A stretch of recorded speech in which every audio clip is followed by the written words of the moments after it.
Hello guys, welcome back. അങ്ങനെ മറ്റൊരു video ആയി ഞാൻ വീണ്ടും എത്തിയിരിക്കുന്നു. കുറച്ച് ദിവസങ്ങൾക്ക് ശേഷമാണ് ഒരു വീഡിയോ വരുന്നതെന്ന് എനിക്കറിയാം. എനിക്ക് ഇടയ്ക്കൊക്കെ ഉണ്ടല്ലോ ഈ ഓഫീസിലെ വർക്കും പിന്നെ അതുപോലെ ഡൂഡിനെ പഠിപ്പിക്കുക പിന്നെ ഈ വീഡിയോ എഡിറ്റിംഗ് ഇതെല്ലാം ഒരുമിച്ച് മാനേജ് ചെയ്തൊക്കെ കൊണ്ടുപോകാനായിട്ട് കുറച്ച് ഡിഫിക്കൽട്ടി വരാറുണ്ട് കേട്ടോ. ബട്ട് എന്നാലും ഒരു 5 ഇയേഴ്സ് ഗ്യാപ്പ് ഞാൻ എൻ്റെ ഈ ഒരു യൂട്യൂബ് ചാനലിൽ കൊടുത്തിരുന്നു. പക്ഷേ ആ ഗ്യാപ്പ് ഞാൻ ഇത് ഒരിക്കലും കൊണ്ടുവരില്ല എന്നൊരു ദൃഢമായ തീരുമാനത്തിലാണ് ഞാൻ വീണ്ടും തുടങ്ങിയത്. ശരിക്കും ഈ വീഡിയോ ഞാൻ എടുത്തത് സാറ്റർഡേ ആണ് കേട്ടോ. സാറ്റർഡേ കഴിഞ്ഞ് ഇന്നിപ്പോൾ വെനസ്ഡേ ആയി. ഇത്രയും ദിവസം എടുത്തു എനിക്ക് ഈ വീഡിയോ ഒന്ന് ഫുള്ളി വർക്കൗട്ട് ചെയ്ത് ഒന്ന് പോസ്റ്റ് ചെയ്യാനായിട്ട്. അത്ര വലിയൊരു യൂട്യൂബറൊന്നും അല്ല, പക്ഷേ എന്നാൽ കൂടിയും എനിക്കിങ്ങനത്തെ എഡിറ്റിങ് അല്ലെ ഇത് പോസ്റ്റിങ് ഇതൊക്കെ ചെയ്ത് കഴിയുമ്പോഴത്തേക്ക് കുറച്ചധികം ടൈം എടുക്കാറുണ്ട്. പിന്നെ ഓഫ് കോഴ്സ് ഞാൻ എല്ലാ തവണയും ശനി ഞായറൊക്കെ വീട്ടിലോട്ട് പോരുന്ന പോലെ ഇത്തവണയും ഞാൻ പോന്നു. ഫ്രൈഡേ ആയപ്പോൾ ഇങ്ങനെയൊക്കെ വന്നു. അപ്പോൾ അവർ നേരത്തെ വിളിച്ച് പറഞ്ഞിരുന്നു ഇങ്ങനെ വരാനായിട്ട്. അങ്ങനെ ഞങ്ങളും പോന്നു വെള്ളിയാഴ്ച തന്നെ. അവർ രാവിലെ നല്ല ഉറക്കം ലേറ്റായിട്ട് എഴുന്നേൽക്കുന്ന ആൾക്കാരാണ്. അപ്പോൾ അതുകൊണ്ട് ഞാനും ചേട്ടനും ശനിയാഴ്ച ഒന്ന് അമ്പലത്തിൽ പോയി കളയാൻ ഓർത്ത് ഇറങ്ങിയതാണ്. പിന്നെ ഈ വീഡിയോ എടുക്കുന്ന അമ്മയാണ് കേട്ടോ. അതാണ് ഇടയ്ക്കിടയ്ക്ക് ഈ ഷെയ്ക്കൊക്കെ ആവുന്നുണ്ടല്ലോ ക്യാമറയൊക്കെ. അമ്മയും ഇപ്പം ഞാൻ ഈ ഇടയ്ക്ക് വീഡിയോ ഒക്കെ എടുക്കുന്ന കണ്ടു കഴിഞ്ഞിട്ട് ആൾക്കും വീഡിയോ ഒക്കെ എടുക്കാനായിട്ടൊരു ഇഷ്ടമൊക്കെ തോന്നി തുടങ്ങിയിട്ടോ. ഒന്ന് എടുത്ത് തരാമെന്നൊക്കെ പറഞ്ഞ് എടുത്ത് തന്നതാണേ. പിന്നെ ഞാനീ പോകുന്നുണ്ടല്ലോ മള്ളിയൂർ ഗണപതി ക്ഷേത്രത്തിലാണ്. എനിക്ക് വീട്ടിൽ നിന്ന് ഒരു 5-10 മിനിറ്റ്സേ ഹാർഡ്ലി ഉള്ളൂ അമ്പലത്തിലോട്ട്. ഞാനൊരു ദൈവവിശ്വാസിയാണെങ്കിൽ കൂടിയും പൊതുവെ അമ്പലത്തിൽ പോയി പ്രാർത്ഥിക്കുന്നത് ഇപ്പോൾ വളരെ കുറവാണ് കേട്ടോ. പണ്ടൊക്കെ പിന്നെയും പോകുമായിരുന്നു. പക്ഷേ ഇപ്പോൾ എന്ന് പറഞ്ഞു കഴിഞ്ഞാൽ എൻ്റെ ഒരു രീതി വെച്ചിട്ട് ഭയങ്കരമായ ടെൻഷനോ അല്ലെങ്കിൽ എന്തെങ്കിലുമൊക്കെ വിഷമോ ഒക്കെ ഉള്ളപ്പോഴായിരിക്കും ഞാൻ കൂടുതലും അമ്പലത്തിൽ പോകുന്നത്.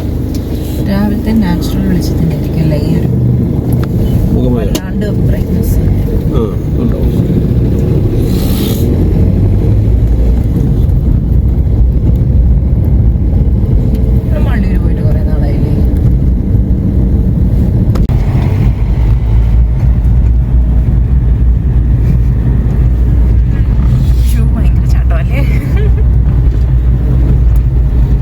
അങ്ങനെ നമ്മൾ അമ്പലത്തിലെത്തി കേട്ടോ. ഇത് പണ്ട് ഭയങ്കര ചെറിയൊരു അമ്പലമായിരുന്നു കേട്ടോ. ഇത്ര പാർക്കിങ്ങോ ഫെസിലിറ്റീസോ അങ്ങനെ ഒന്നും തന്നെ ഉണ്ടായിരുന്നില്ല. ഇപ്പോൾ ഒരു കുറേ സ്ഥലമൊക്കെ എടുത്ത് വണ്ടികൾ ഇഷ്ടംപോലെ പാർക്ക് ചെയ്യാവുന്ന രീതിയിലുള്ള സൗകര്യമൊക്കെ ആക്കിയെടുത്തു. പിന്നെ ഇവിടെ വിനായക ചതുർത്ഥിയൊക്കെ വരുമ്പോഴത്തേക്കാണേലും നമ്മുടെ ഫിലിം സ്റ്റാർ ജയറാമില്ലേ, ആൾ ഇത് മേളത്തിനൊക്കെ വരാറുണ്ട്. അങ്ങനെ ഒരുപാട് ഫേമസ് ആയിട്ടുള്ള മേളക്കാരൊക്കെ ഇവിടെ വരാറുണ്ട്. പിന്നെ നമുക്ക് വീട്ടിലാണെങ്കിലേ ഗണപതി നാരങ്ങ എന്ന് പറഞ്ഞിട്ടൊരു നാരങ്ങയുണ്ട്. അത് ഈ ഗണപതി ഹോമത്തിന് മാത്രം സ്പെഷ്യലായിട്ട് യൂസ് ചെയ്യുന്നതാണ്.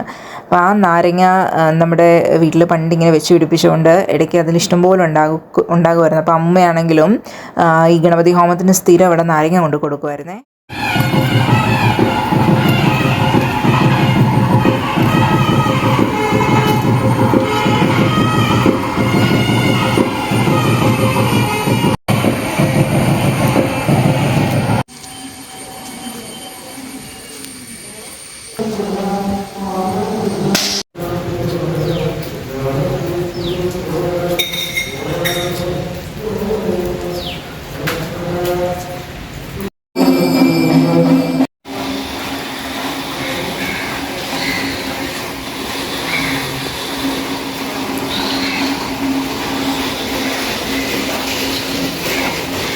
പിന്നെ ഞാൻ അമ്പലത്തിൻ്റെ അകത്തുള്ള വീഡിയോ ഒന്നും അങ്ങനെ എടുത്തില്ല. പിന്നെ ശിവൻ്റെ അവിടെ തൊഴുത് വന്നപ്പോഴാണ് ഈ പൂ നിൽക്കുന്നുണ്ട്. അപ്പോൾ തന്നെ ഞാൻ കുറച്ച് വീഡിയോ അതിൻ്റെ എടുത്തു. അങ്ങനെ അമ്പലത്തിലൊക്കെ നമ്മൾ സമാധാനമായിട്ടൊക്കെ തൊഴുത് ഇറങ്ങിയപ്പോഴാണ് ഇനി അടുത്ത് എന്ത് പ്ലാൻ വേണം എന്നൊന്ന് ആലോചിച്ചത്. അപ്പോൾ ഈ മള്ളിയൂർ അമ്പലത്തിൻ്റെ അടുത്താണ് കേട്ടോ അച്ഛൻ വർക്ക് ചെയ്യുന്ന സ്ഥാപനം ഉള്ളത്. അപ്പം രാവിലെ ആൾ 7:30 കഴിയുമ്പോൾ പോകും. രാവിലെ ഞങ്ങൾ എണീറ്റപ്പോൾ ആളെ കണ്ടില്ല. ഞങ്ങളല്ല, ഞാൻ ചേട്ടനും ഡൂഡുമൊക്കെ നേരത്തെ എണീറ്റതാണ്.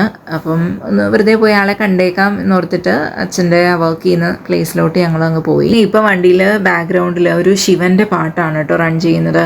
എന്തെങ്കിലും കോപ്പിറൈറ്റ് ഇഷ്യൂ വന്നാലോ എന്ന് ഓർത്തിട്ട് ഞാൻ പിന്നെ സോങ് ഇടാഞ്ഞത്. ഇപ്പം നമ്മൾ അമ്പലത്തിൽ നിന്ന് ഇറങ്ങി ആ ഒരു പീസ്ഫുൾ മൈൻഡ് സെറ്റും പിന്നെ ആ മഴ ഇതൊക്കെ കൂടി ആയിട്ട് ആ ഒരു സോങ് ഭയങ്കര ഒരു ഹാർട്ട് ടച്ചിങ് ആയിട്ട് എനിക്ക് തോന്നിയേ. അങ്ങനെ ഞാൻ പോണ വഴി കുറച്ച് വീഡിയോ ഒക്കെ എടുത്തു. ഈ ഏരിയയൊക്കെ നല്ലോണം വെള്ളം കയറുന്നതാണ്. ഇതിൻ്റെ അടുത്ത് തന്നെ ഒരു തോടൊക്കെ ഉണ്ട്. പിന്നെ ഏറ്റവും ഒരു സ്പെഷ്യാലിറ്റി എന്ന് പറഞ്ഞാൽ ഒരുപാട് തടി മില്ലുകൾ അതുപോലെ തടികളുടെയൊക്കെ കച്ചവടമൊക്കെ നടക്കുന്ന ഏരിയ ആണ് കേട്ടോ ഇത്. ഞങ്ങൾ ചെന്നപ്പോൾ അച്ഛനവിടെ ഉണ്ടായിരുന്നില്ല. ഞങ്ങൾ കുറച്ച് നേരം വെയിറ്റ് ചെയ്തിരുന്നപ്പോഴത്തേക്ക് ആളിതാ വന്നു. അച്ഛൻ വർക്ക് ചെയ്യുന്നത് അജിത് വുഡ്സിലാണ്. അജിത് വുഡ്സ് എന്ന് പറയുന്നവർക്ക് എറണാകുളം, കോട്ടയം അങ്ങനെ ഒരുപാട് സ്ഥലങ്ങളിൽ ഫർണിച്ചർ ഷോപ്പായിട്ട് തന്നെ ഉണ്ട്. അതുകൂടാണ്ട് അവർ ഫർണിച്ചേഴ്സ് ഇപ്പം വീടുകൾക്കും അതുപോലെ പള്ളികൾക്ക് അങ്ങനെ ഒരുപാട് സ്ഥലങ്ങളിലോട്ട് ചെയ്ത് കൊടുക്കുന്നുണ്ട്. അത് ബൾക്കായിട്ട് ഓർഡർ ചെയ്ത് കൊടുക്കുന്നതാണ്. അച്ഛൻ അവിടുത്തെ അത് സൂപ്പർവൈസറായിട്ടാണ് വർക്ക് ചെയ്യുന്നത്. ഞങ്ങൾ ചെന്നപ്പോഴേ ആൾ ചോദിച്ചത് ഡൂഡു വന്നില്ലേന്നാണ് കേട്ടോ.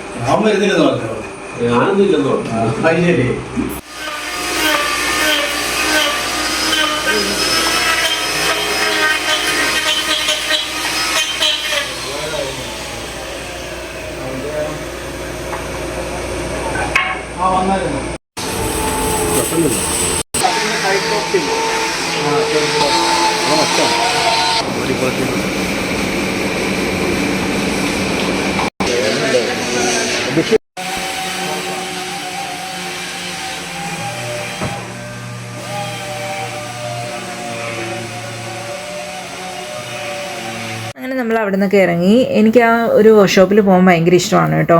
കാരണം എല്ലാ തവണ ചെല്ലുമ്പോൾ എന്തെങ്കിലുമൊക്കെ യൂണീക്ക് ആയിട്ടുള്ള പീസുകൾ അവിടെ ഉണ്ടാകും. അപ്പോൾ അതൊക്കെ നമ്മുടെ വീട്ടിൽ വെച്ച് നല്ല ഭംഗിയായിരിക്കുമല്ലോ. പിന്നെ അവിടെ നിന്ന് ഇറങ്ങി നമ്മൾ പഴമൊക്കെ വാങ്ങിച്ചു. രാവിലെ പുട്ടാണെന്ന് പറഞ്ഞപ്പോൾ പിന്നെ പുട്ടും പഴവും കോമ്പിനേഷൻ നല്ലതാണല്ലോ. അങ്ങനെ കുറച്ച് പഴമൊക്കെ വാങ്ങിച്ചു. നമ്മൾ തിരിച്ച് വീട്ടിലെത്തി. അപ്പോൾ നിങ്ങൾക്ക് എൻ്റെ വീഡിയോ ഒക്കെ ഇഷ്ടപ്പെടുന്നുണ്ടെങ്കിൽ സബ്സ്ക്രൈബ് ചെയ്യാം കേട്ടോ. വീണ്ടും കാണുന്നവരെ ബൈ.